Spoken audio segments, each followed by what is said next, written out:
Tonight, several developing stories as we come on the air. The state of emergency right now in Florida. Sheets of rain still coming. The flooding emergencies playing out. The potentially record heat now moving into the east. And the wildfires tonight. Also, the Supreme Court's unanimous decision on the abortion pill.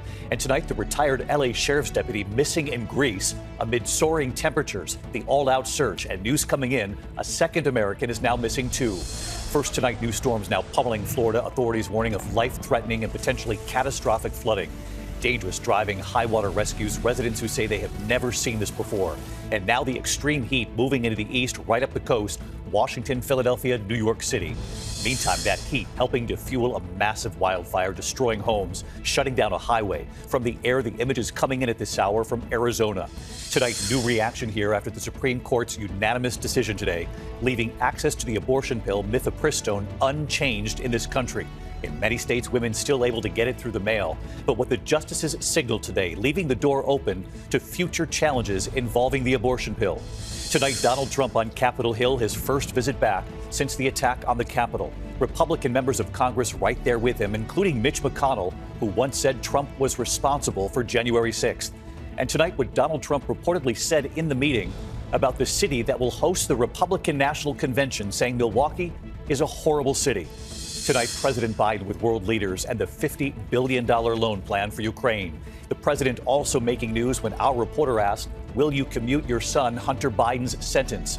Tonight in Russia, the major setback for Wall Street Journal reporter Evan Gershkovich. Russia formally charging him now with espionage. He will stand trial. Tonight, the U.S. saying despite any evidence against him. And tonight in Greece, that urgent search for a retired L.A. sheriff's deputy who had gone for a hike amid temperatures reaching triple digits. And now that word coming in of a second American missing, what we know so far. And later tonight, right here, America Strong, the scene at the airport terminal right before passengers even boarded. The daughter, the pilot, and her remarkable tribute to her father.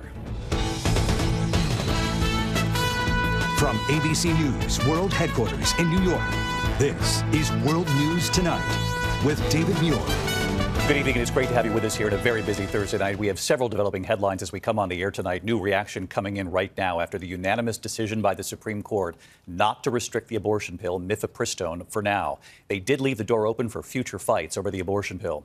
Also, potentially record-breaking heat moving into the east now. Wildfires already tonight.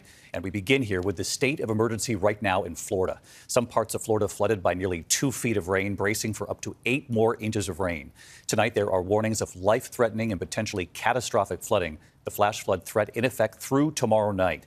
The rain totals climbing in Bonita Springs in South Florida. Dangerous driving. 2 people were killed in weather-related accidents in that state. Across the region tonight, families are being told to stay home if they can. SWAT team members rescuing people from flooded homes nearby. Drone video from Miami tonight. Look at this, showing neighborhoods underwater, cars abandoned on flooded streets. Some residents saying they have never seen anything like this before. ABC's Victor Oquendo leading us off tonight. He's in Hallandale Beach, Florida. That's south of Fort Lauderdale tonight.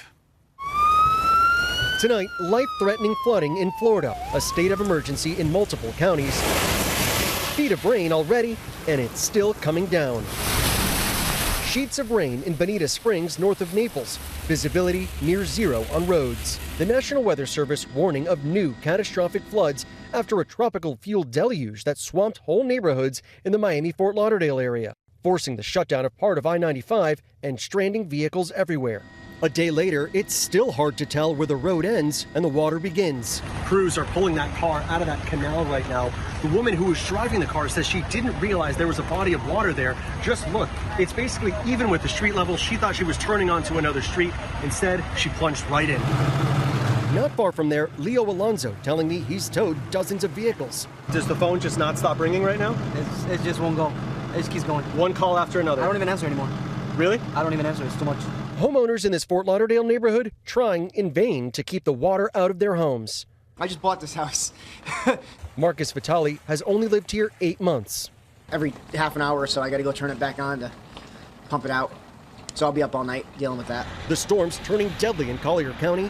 2 people killed in a multi-vehicle accident. Here in Hallandale Beach, where the streets are inundated, residents tell me they are preparing for it to get even worse tonight with another round of rain. Let's go to the map from our weather team. A flash flood warning for parts of South Florida, including Fort Lauderdale. Up to 8 inches of additional rain possible over the next 24 hours. And the other concern in the east, The heat. Temperatures in the 90s from Atlanta to Philly by Friday afternoon. Some records could be broken. And back here in Hollandale Beach, the ground so saturated, it won't take much for more flash flooding. David? Victor Oquendo in Florida again tonight. Victor, thank you. And you heard Victor there mention that heat moving into the east, that intense heat already fueling a massive wildfire tonight at this hour in Arizona, destroying homes, shutting down a highway for a time. And Mola Lengi tonight with the images coming in right now.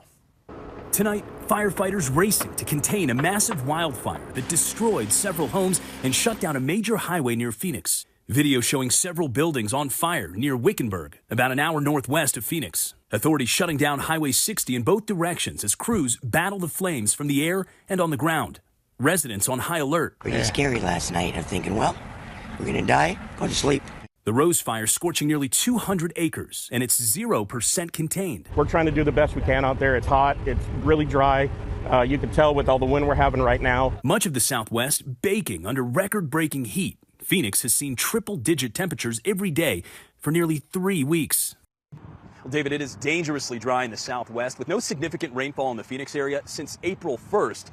And now an excessive heat warning is in effect through the weekend, David. Mola Lengi tonight. Mola, thank you. Now to the Supreme Court and the abortion pill mifepristone. Tonight, new reaction here after the court's unanimous ruling early today to leave access to the abortion pill unchanged. In many states, women still able to get it through the mail. But the court leaving the door open for future fights over the pill.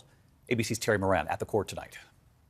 Tonight, a unanimous Supreme Court has upheld access to the widely used abortion pill mifepristone for now. All 9 justices found common ground in rejecting an effort by anti-abortion rights medical organizations and individual doctors to roll back the FDA's regulations that provide access to the drug for millions of American women. Justice Brett Kavanaugh, who wrote the opinion for the court, noted, "The plaintiffs have sincere legal, moral, ideological, and policy objections to elective abortion and to FDA's relaxed regulation of mifepristone." But that's not enough, the court ruled, because the plaintiff doctors failed to show that they were personally, demonstrably injured by the law. That's a bedrock requirement of constitutional law known as standing to sue.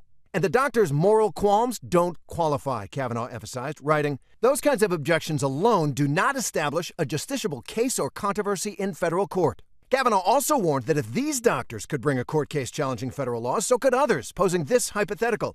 The government repeals certain restrictions on guns. Does a surgeon have standing to sue because he might have to operate on more gunshot victims? Abortion rights advocates welcomed the ruling. Hugely relieved that the court threw the case out, but frankly angry that we ever were there to begin with. But they know the court has left this controversy open for future fights.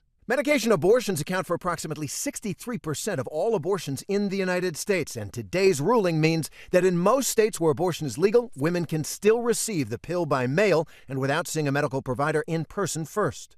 But there are currently 14 states with a near total ban on all abortions, including the use of this pill, mifepristone, medication abortions. In addition, 5 more have taken steps to restrict the practice of prescribing abortion pills by telemedicine or delivering the pills through the mail. Anti-abortion rights activists today vowed to keep up